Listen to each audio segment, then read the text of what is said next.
Good evening, guys. What is going on? This is the Club of the Man coming.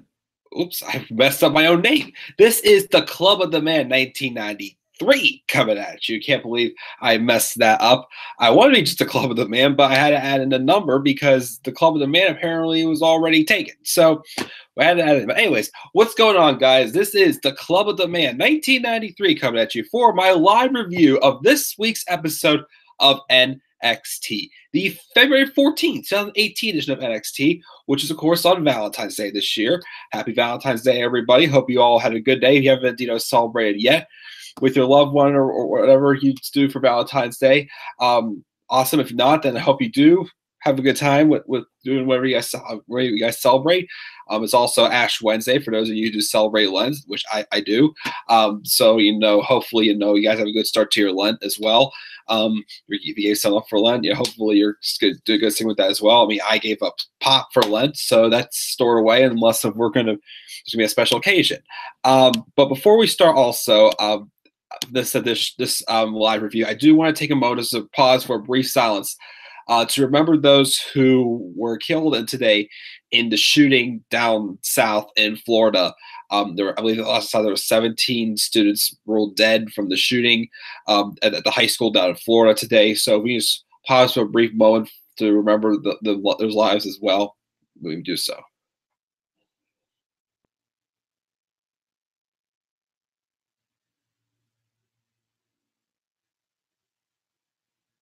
Thank you. Just want to get that out there. But anyways, getting into this episode of NXT tonight, once again, another really good show.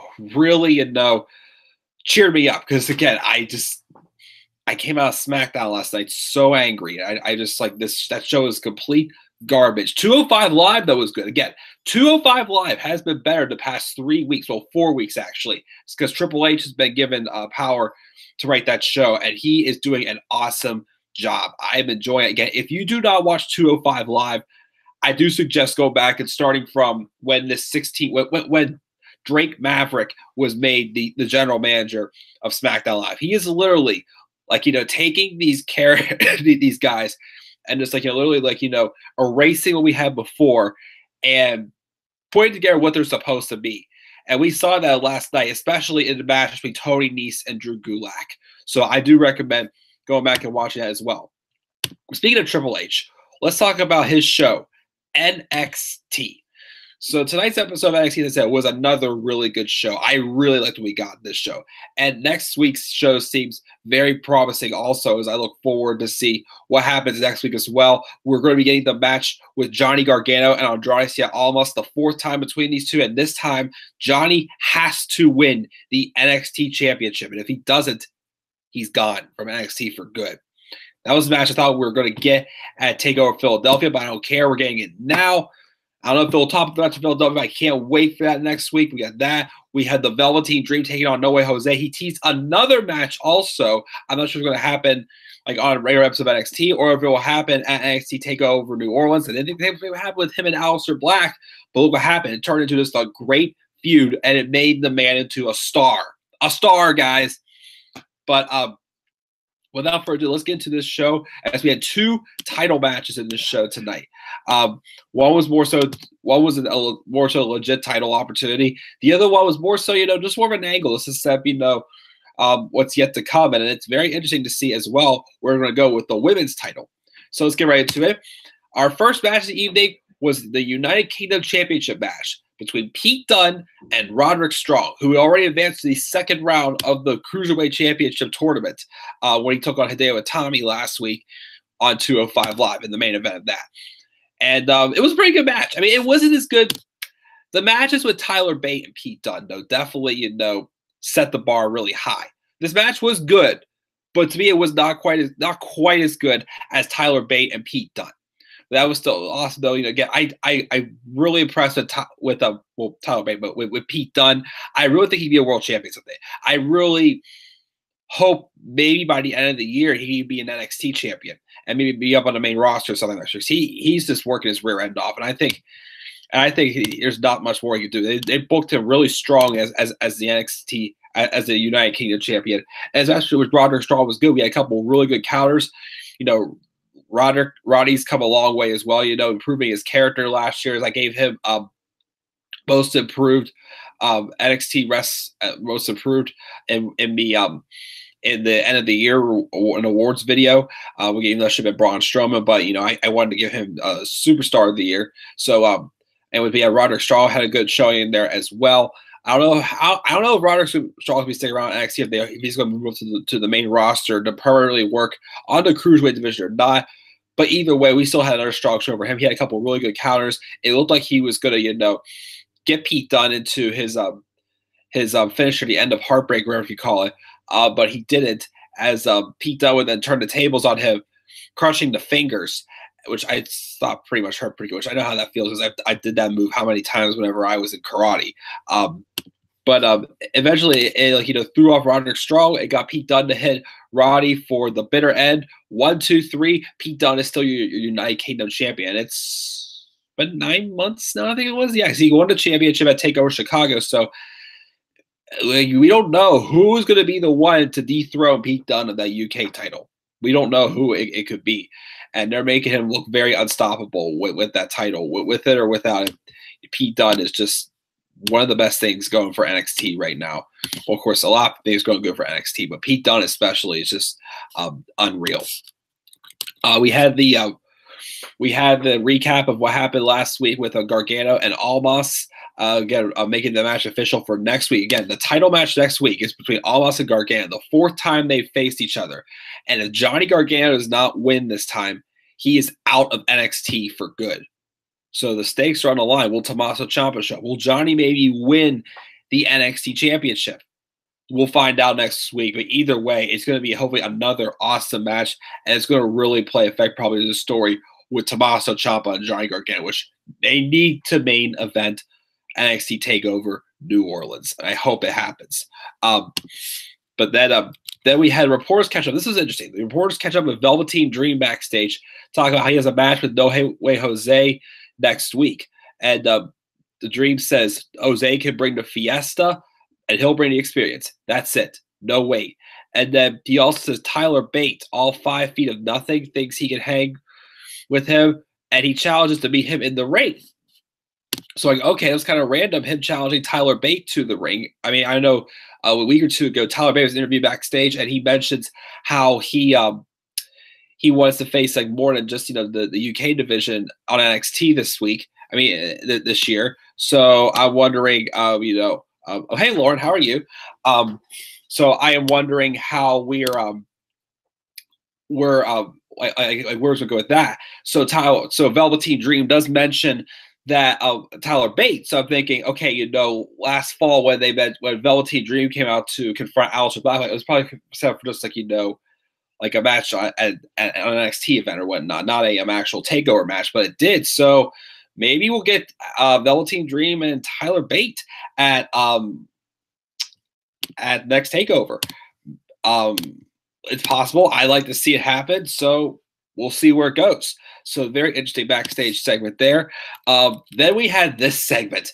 Aleister Black came up suited up. He didn't come in though his normal way. It was entrance. He didn't come in with just being lifted up, but they show him walking backstage through smoke and like appearing up in the crowd through the smoke. I still thought that was sick, even though I like his other entrance better. He came suited up and he made his way out to the ring, and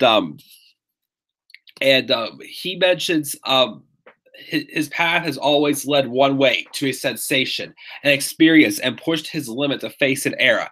Now there's a devil on his back driving him, and that devil is the NXT Championship. It's driving him to possess, but then he is cut off, and Killian Dane makes his way down to the ring.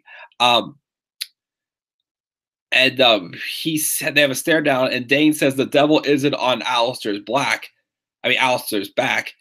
He is the devil on Aleister's back, and he won't stop until he has the NXT title. If Black has a problem with that, his path will be ended by chaos. He goes to leave, but then Aleister says, Killian, you crossed him, so now you have to fade to black. So they stare down at each other. So I guess, again, as I keep saying, Aleister Black, I feel, has nothing left better to do than go for the NXT title now. I don't know what's going to happen with Gargano and all of us next week. But either way, Aleister Black's over a championship. I'm guessing this is going to be set up for a number one contendership match between two well-deserving candidates, I feel, for the NXT championship. Let's go here. Lauren says, I hope Adam Cole, Drew McIntyre, and the iconic duo debut after WrestleMania 34. They deserve it. I definitely think so. I'm doing pretty good. Hope so. She doesn't really like NXT. She finds it boring. That's fine. What do you think about Johnny Gargano? Love Johnny Gargano. He's awesome. Do you think Bayley will be drafted back to NXT?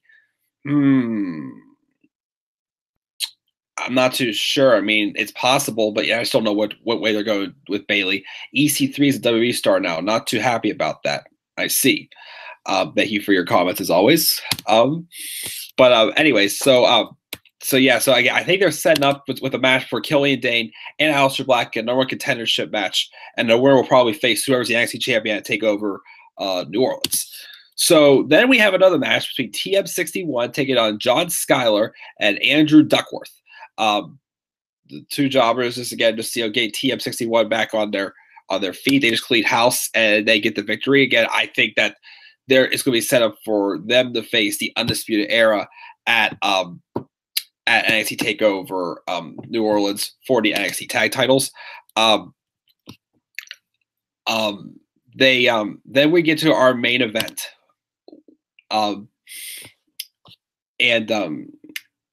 Ember Moon's still champ. Yes, she is. Speaking of which, we're going to get to our main event now, which has to do with Ember Moon. It was the NXT Women's Championship match number 2 between Shayna Baszler and Ember Moon. Now, Shayna Baszler, pretty much just destroyed Ember Moon despite Ember Moon getting out with a quick roll-up victory at TakeOver Philadelphia. So Ember was but she did take Ember to the limit. It was pretty much hurting her.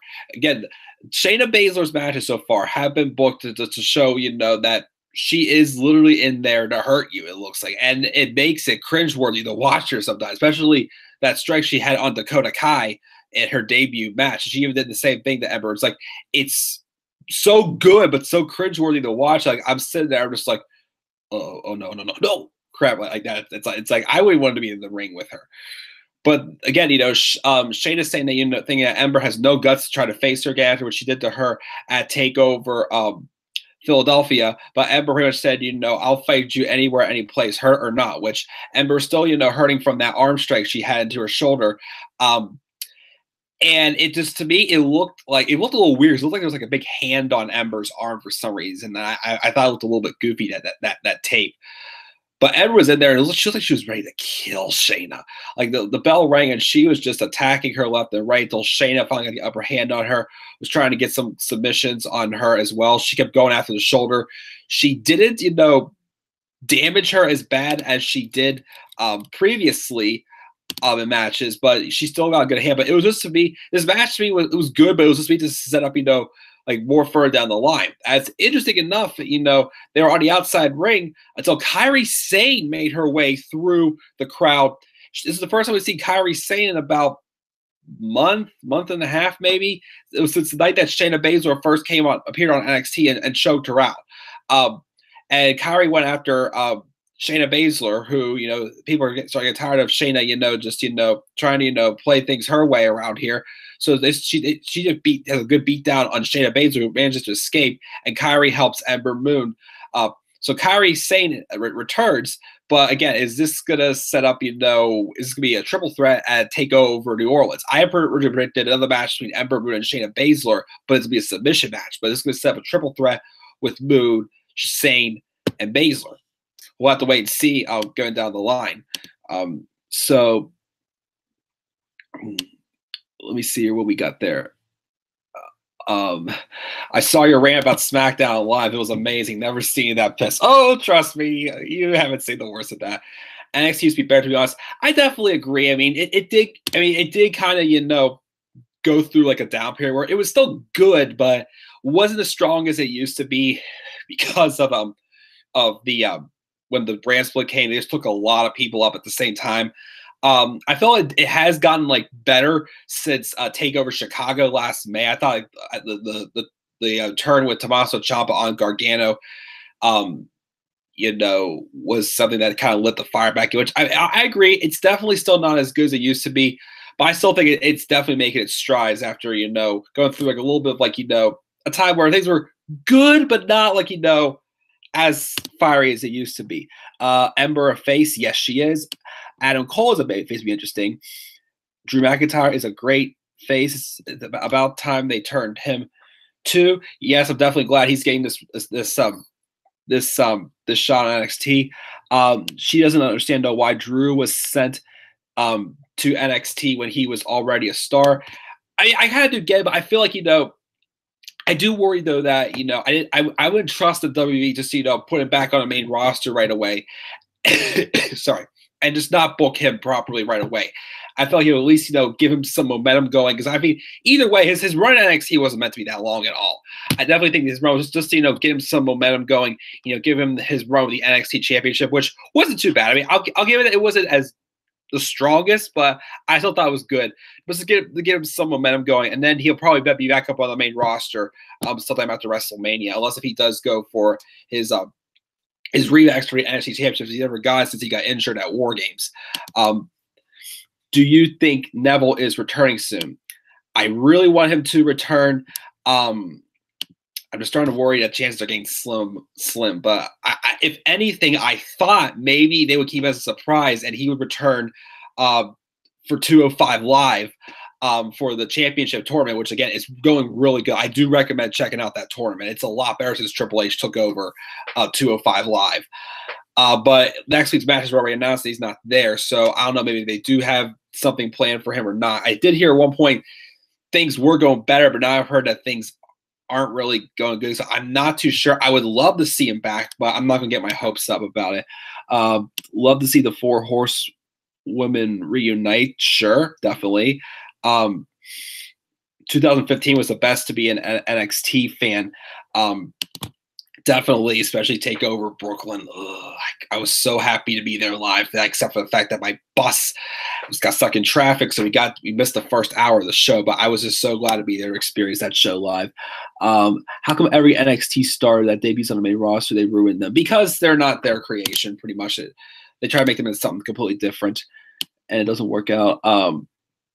Face star to come out of NXT. Not sure what she means, but favorite star to come out of NXT.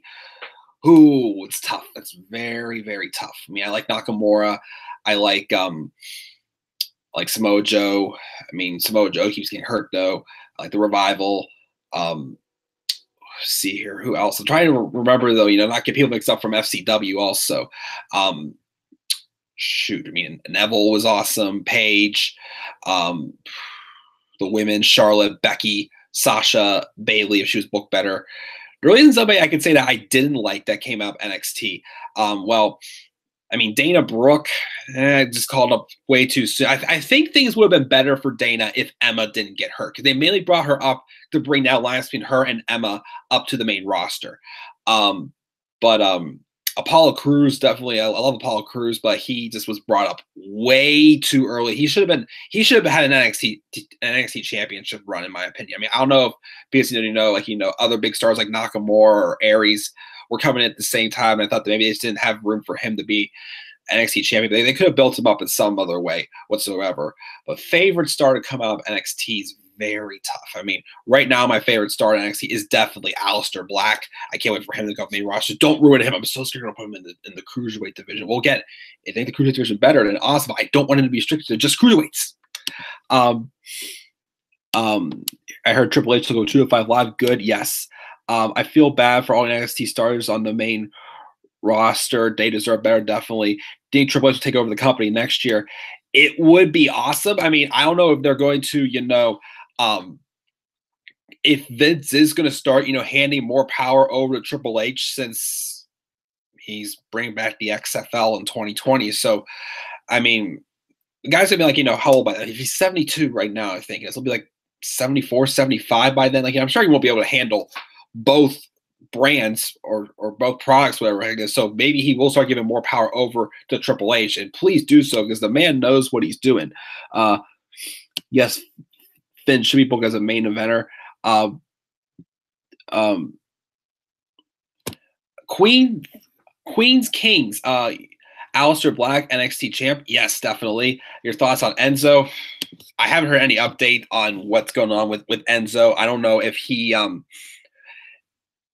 innocent or not, but I just don't think he's coming back anytime soon. I loved Enzo and him and Big Cass would get, but they brought him with the main roster and they ruined them too. They made Enzo look like he's just an annoying little big mouth, and now look what happened to him. I just hope things work out for him. Apollo sucks. Yeah, I just hate to say this. He doesn't have a character. He's a good wrestler. He just has no character. But he had so much potential on NXT. I had high hopes for him. Jinder should go down to NXT. Jinder on NXT. I don't know. Maybe. I'm not sure about that. I'm done with Jinder though right now. I don't like that Vince is bringing back the XFL. Me neither, because it didn't work out the first time. Like, why is he going to work better this time? But if he wants to go focus on that and not worry about the WWE being more awesome, cool. Give it to Triple H.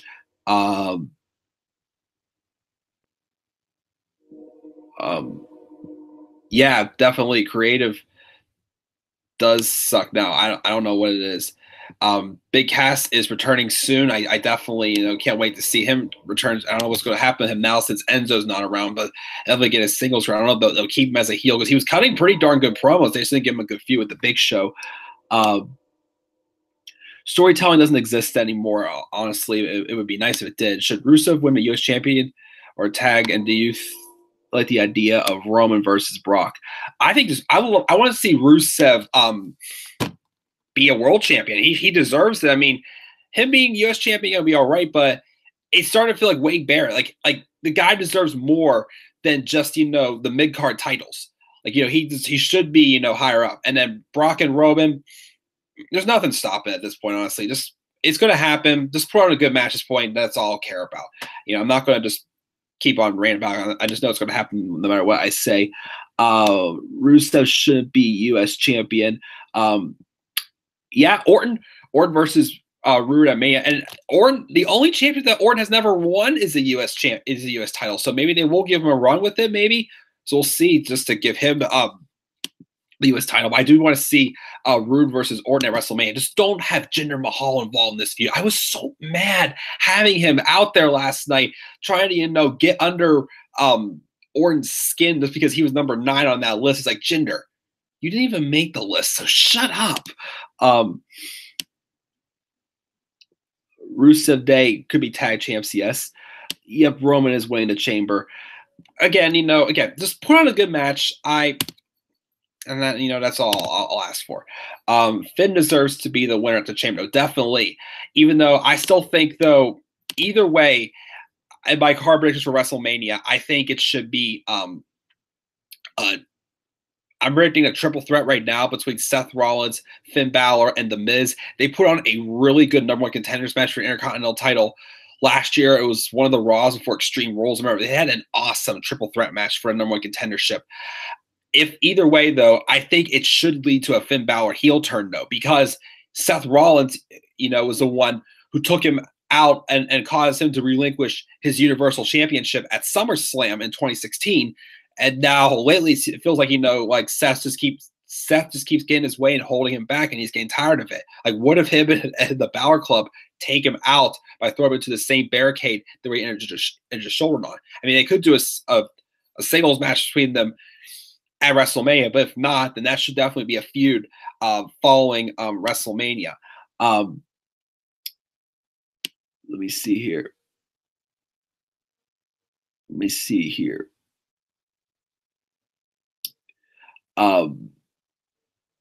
So far, who had match of the year? I thought Gargano and Almas. Definitely, they had match of the year so far. Jinder does not deserve another title match. Please don't give him another one. I'm tired of him getting the title matches. He didn't deserve it at all last year. Does it now? Let's hope this Mania doesn't suck. It does have potential to be good. Just give us stories. The wrestling is there. I just watched an interview on Inside the Ropes on YouTube the other day. It was Chris Jericho being interviewed, and he mentioned how it's a wrestling show, but wrestling is not the main focus. Like, when you come into WWE, you can be an awesome wrestler on 5-star matches, but if you don't have the character or anything, the storytelling, then it's going to suck. Like, it's the drama with wrestling in the background. It's like, like you mentioned, a movie about a zombie movie, zombies aren't the main thing about the movie. It's drama with zombies as the background. So, we need the storytelling to make it more interesting. Again, last night, Sami Zayn and Dolph Ziggler had a pretty good match on SmackDown, but the storytelling around it just sucks because it makes no sense. Why did Dolph come back when he just sorry, when he just gave up the U.S. title for no reason at all whatsoever? Women's chamber match and what should be, and who should Ronda be facing Ronda? Yeah, the women's chamber match, I think it's going to be either Alexa Bliss retaining or Sasha Banks winning, and Ronda's probably going to be in a mixed tag match at WrestleMania. Finn should face Lesnar instead of Roman, definitely. Lauren thinks Alexa's going to retain at Chamber and face Asuka. I mean, I'd be okay to have another match, but again, I feel like that Alexa and Asuka don't have anything else to prove after the match they had on Raw last month. I don't know why, but I think what's going to happen, I think what should happen, since Ronda's more likely probably be in a mixed match challenge, not mixed match challenge, in a mixed tag match at Mania, I think Asuka should challenge Charlotte and have Sasha and Alexa go at it, and twist here, have Carmella cash in on the Raw Women's Championship. That's what I'm predicting going to happen right now. Fastlane better be good. I don't have any good expectations for Fastlane. I'm sorry, I do not.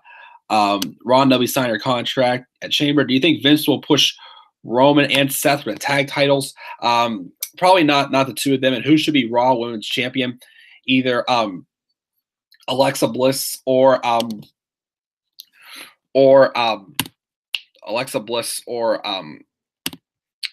Sasha, probably.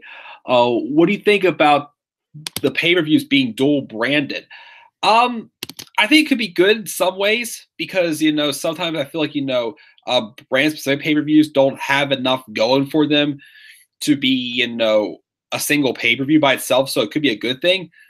But also the only other problem is there's so many titles right now. It would just feel like I just worry that it's going to feel like, another dual brand pay-per-view, like 4 or 5 hours with like 14 matches, because most of the matches are going to be title matches. Either sometimes we left off, or I think they should maybe think about maybe merging the tag team divisions and maybe the women's division, maybe, in my opinion. Maybe, and even if they do merge the women's division, then maybe I could probably see more so of a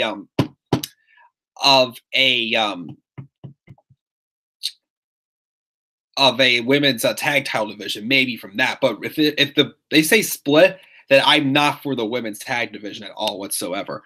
We all know Roman is always pushed when Vince is in charge, definitely.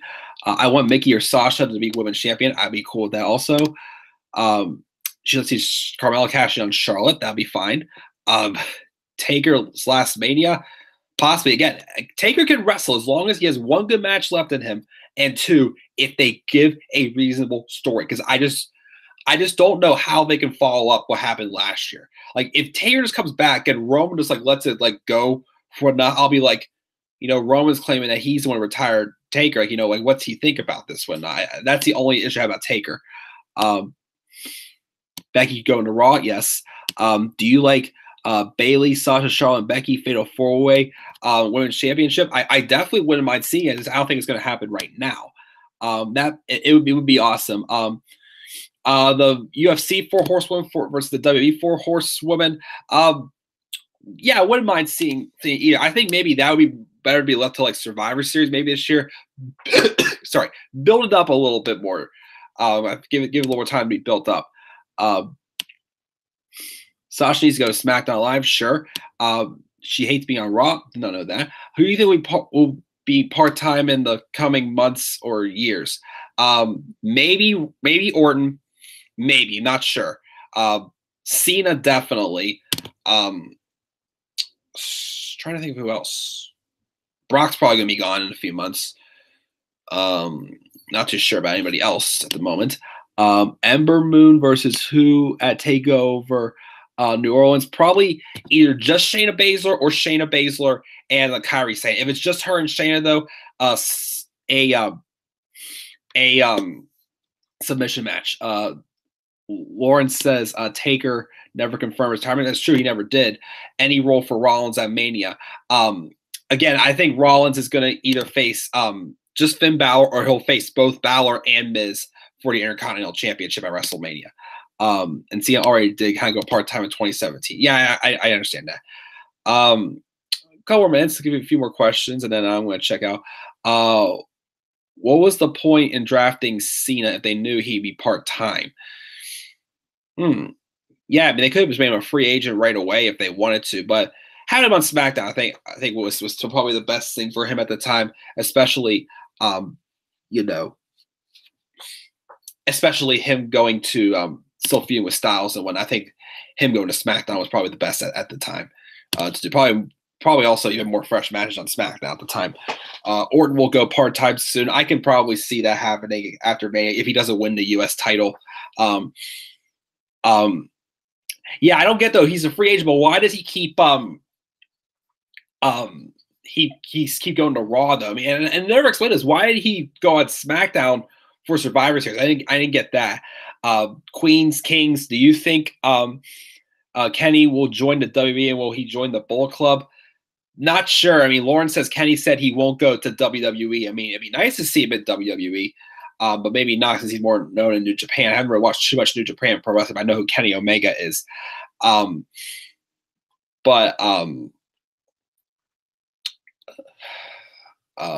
yeah, I still have not yet been able to watch his match with Chris Jericho. I would like to check that out sometime though. Let me see here. Do I have time? A couple more minutes, guys. Or ladies, whoever you are, and check out. Orton will become a Grand Slam champion and go part-time. Okay, that's a nice prediction there. I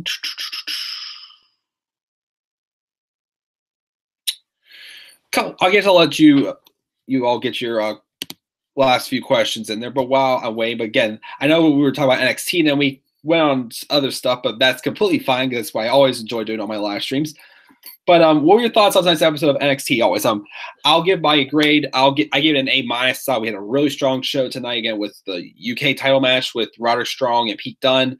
The stuff leading up to next week's match with Gargano and Almas. I cannot wait for that match. We have Aleister Black and Killian Dane maybe become a Velveteen Dream Time No Way Jose and maybe tease a match with Tyler Bate. That would be a pretty awesome match. And we also had a great main event with Ember Moon and Shayna Baszler and return of Kairi Sane. So we'll see what goes on there. But next week should be another really good episode of NXT. So let me see here.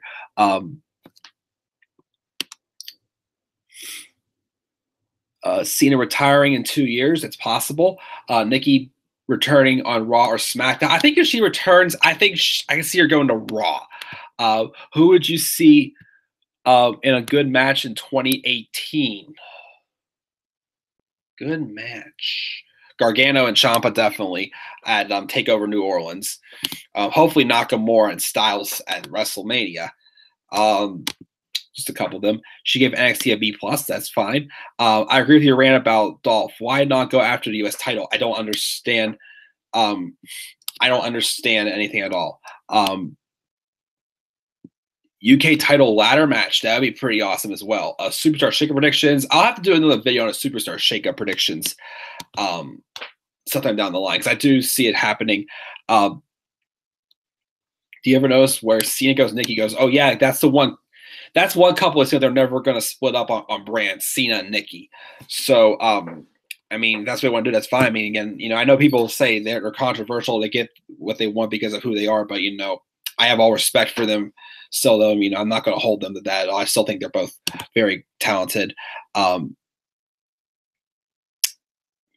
about age is a little bit weird. But yeah, I think I'm going to wrap up this live stream here, guys. As always, leave your thoughts down in the comment section below. As always, thank you, Lauren and Queens Kings for participating in the live stream. And as always, be sure to click my like and subscribe for content on my channel. And you can follow me on Twitter at DemandAirboy93. Link down in the description as always. Ronnie's, Orton, Becky Lynch, New Day, and AJ. Yep, I would like to see. I would like to see those. them go to Raw. But yeah, so just getting the last question here. So for the rest of this week, let me see here. What do I have planned? I'm going to do Road WrestleMania episode 24 tomorrow. I'll record that, get that uploaded. I will do day 25 of my 30-day challenge tomorrow as well. I will have well, I already did my card predictions for Elimination Chamber, Fastlane, Takeover New Orleans, and WrestleMania. If you guys would like to check those out, please make sure to do those as well. If there's anything else, let me see here. Let me see anything else in the live chat. I don't understand though. Nikki and Cena don't always have to be together. That is true. Feel better. I'm still feeling pretty good. I'm still getting over being sick. I might have like a lingering cough, but I'm still feeling pretty darn good. See you next week as well. NXT Takeover will New Orleans. See ya and happy Rusev Day. Happy Rusev Day as well. Thank you, Queens Kings. But yeah, thank you guys again as always. Again, subscribe to my channel, like the video, follow me on Twitter at DemandAir93, where I'm tweet during Raw and SmackDown and any other weird things I do here and there. So guys, thank you again. Again, happy Valentine's Day, happy Rusev Day. So enjoy the rest of your nights, guys. Until then, guys, see you all later. Have a good day.